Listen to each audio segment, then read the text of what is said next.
Hey guys, Mason here, and we've got a lot of stuff to get through the channel this winter. Winter has truly set in. It's really cold outside, but there's still 2 trips to edit and a whole bunch of stuff that I want to bolt to the KLR this winter. So if you haven't subscribed, hit the subscribe button and the bell icon to get notified when I post, and we're going to get through a bunch of that stuff while the snow's on the ground. But what we're going to go over today is my new DJI Mavic Mini and what I think of it as a first-time drone owner.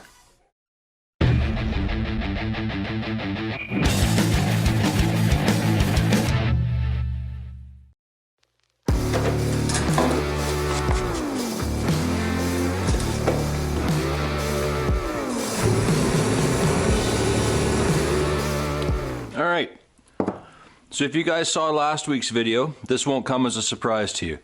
Last week I went over the evolution of my camera gear from what I started with to where I am today, and at the end of the video I let you guys in on the fact that I had bought this, the new DJI Mavic Mini.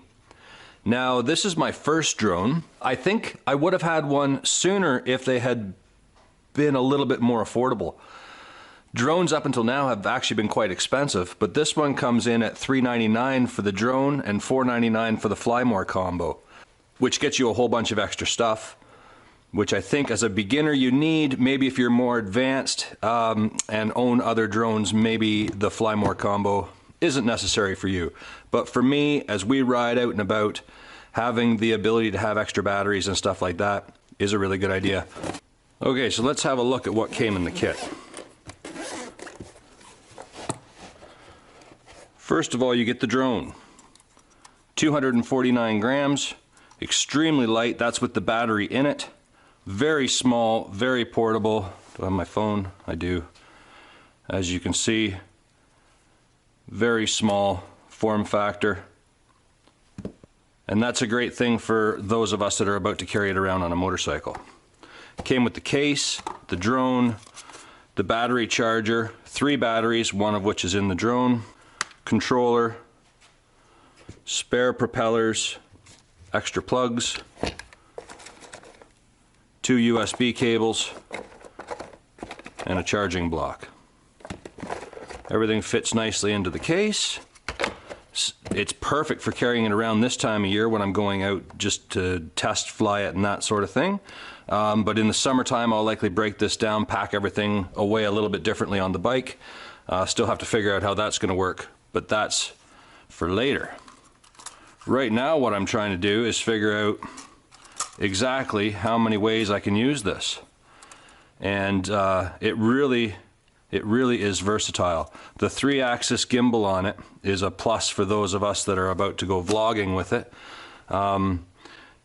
Not only can you set it up as just a mobile tripod where you just set it in hover and walk past it, but you can also hold it by hand and shoot using the 3-axis gimbal as a stabilizer. So I don't own a gimbal otherwise. I rely on the image stabilization that's inside the Sony cameras and in my other cameras to do, you know, the most of it.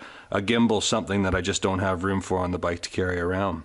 Now I did finally get out this morning for a flight. It was really cold. It was -8 degrees Celsius, which is below its operating temperature. But I kept an eye on the batteries, and battery life was actually really good. I did 2 15-minute flights, and both times the battery dropped to around 50%, which is what I would expect out of it when the temperatures are a little bit more normal. So it did really well. Flying-wise, it actually was extremely intuitive. Everything worked the way I expected it to. It didn't take too long to get onto. I have to get a little bit smoother on the controls, but that's something that'll come with a bit of fly time. And I think it's going to work really, really well for the channel. As you can see here from the footage, it just takes fantastic video, and I can't wait to get out on the bike with it. So overall, I'd say I'm very impressed. I'm happy with the small size. I'm happy with the weight. I love the fact that the battery charger also doubles as a battery pack to charge other items. It's really well put together. It's priced right, and I'm happy that DJI brought out a drone that's a little bit less expensive for those of us that might be a bit harder on stuff. Replacement cost on this is nowhere near as bad as it is on one of the bigger drones. And doing with it what we do, it's fairly likely that there's going to be some damage over time. So that's another really nice factor about it. Anyway, guys, I'm going to let you go. I just wanted to let you know how this is working. I'm very happy with it. And look forward to a lot more drone shots in the future. So there's the update. Cheers, guys.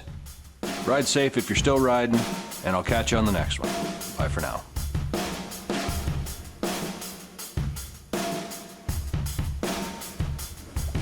Hey guys, if you liked that video, hit the thumbs up button for us. It goes a long way towards helping out the channel. And if you're new here, hit that subscribe button in the upper corner for new videos every Sunday. Be glad to have you along for the ride.